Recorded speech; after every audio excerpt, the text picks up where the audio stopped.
Peace Queen, is Molesey Crawford of the Queen Code. So this video is video number 3 in our brand new series, The New Superhero. So I'm helping you to uncover and discover the new superhero so that you can reclaim your royal identity and awaken as the legendary woman that you are meant to be. So if you haven't already, please go to thenewsuperhero.com and make sure you download your free workbook that I've created specifically for this video series, okay? So if you have your workbook already, again, you can go get that at thenewsuperhero.com.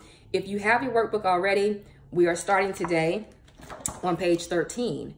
She is the first superhero.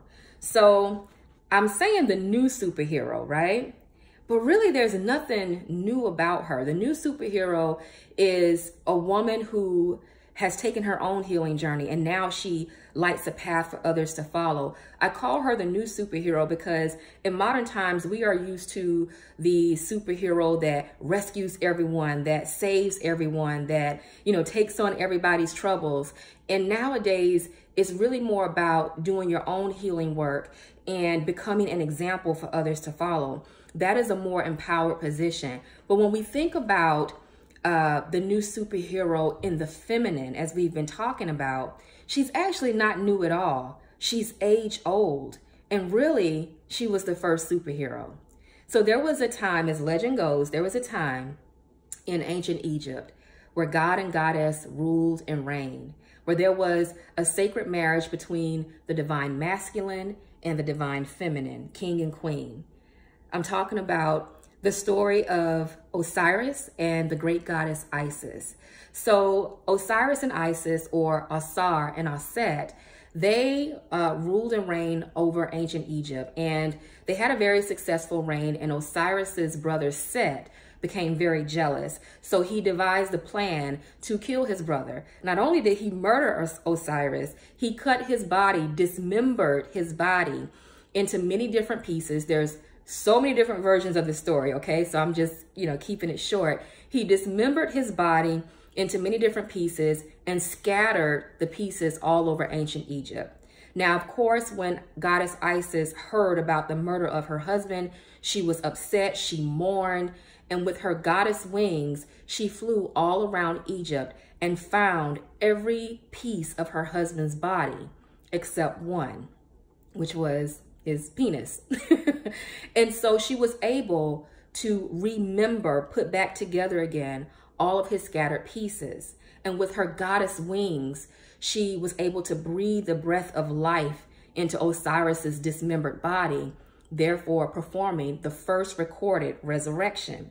Not only was it a resurrection or a goddess rebirth, but she also performed an immaculate conception. And what came out of that was their son Horus, who eventually ended up growing up to avenge his father's death, defeat his uncle Set, and in that way really became the very first avenger. And so what I want to bring attention to here is that in ancient times, a woman with her arms stretched wide with goddess wings was considered to be a supernatural divine force, the first superhero doing amazing things. Not only was she the first superhero, but she gave birth to superheroes like Horus or Heru. And so if you look here on page 13 again, there's a picture, statue of Osiris and the goddess Isis, and she's nursing her son Horus, their son Horus, in her lap.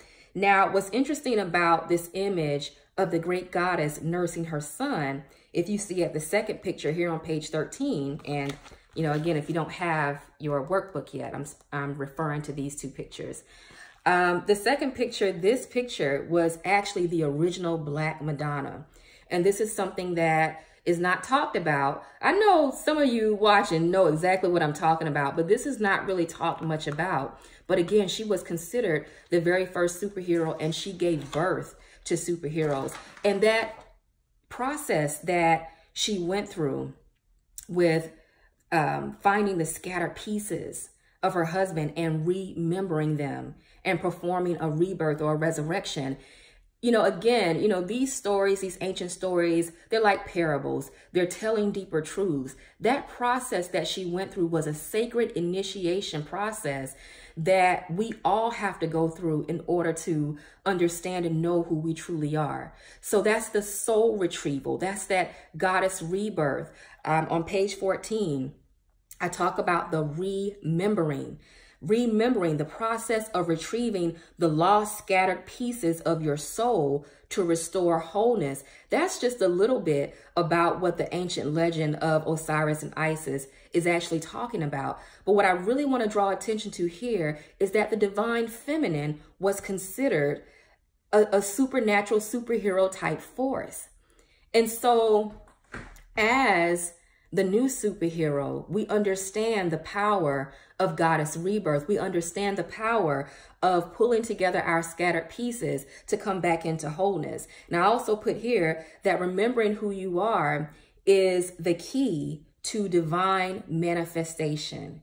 And, I can do a whole nother video just about that alone. But in order for us to really become those women, those legendary women, it's time to remember who we are. And the divine feminine, the great goddess, the stories that are not necessarily told to us, was the first to actually do that. And so again, in ancient times, an image of a woman with her arms stretched wide was considered also, get this, to be the first savior, because she was the physical embodiment of divine love.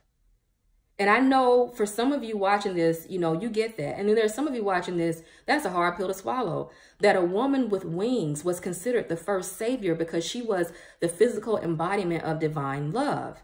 And what do I mean by divine love? Follow me on page 14. Divine love, I'm not talking about the romantic kind of love. I'm talking about the divine love that's the force that's created all there is. It's not weak or flaccid, but enduring and resilient. Divine love creates order. It's a corrector. It sets things straight. Divine love is a force that will tear down to rebuild. It's a force that promotes cycles of birth, death, and rebirth, all in an effort to move you closer to the truth of who you are. So the reason why this is important to you as the new superhero is because we have to shake off this old weight that we've been carrying of thinking that we have to save everybody, that we have to rescue everybody. No, the new superhero is not the savior nor the rescuer. She is the vessel, and she understands that she's a vessel for something that is much bigger than she is. So we as individuals, we don't have what it takes to save the world, but we are meant to be vessels for the force that will, and that's divine love. So in video 3, as you see the superpower insights, own your true power as a vessel for divine love. And again, I'm not talking about the mushy romantic stuff. I'm talking about when you go through your own goddess rebirth, when you go through your own soul retrieval, as the goddess Isis did, you're able to come forth in such a way that just by you showing up, just by your presence, you're able to help others. You're able to heal others just with your presence alone. That's who we are as a new superhero. That's who we are when we're connected to our divine feminine. So this is video 3, the new superhero. She's you, she's me. We are women that embody the divine feminine, the very first superhero. So I'll come back with video number 4. In the meantime, make sure that you are working on your reflection questions here in the workbook, and we'll come back with video number 4. Bye.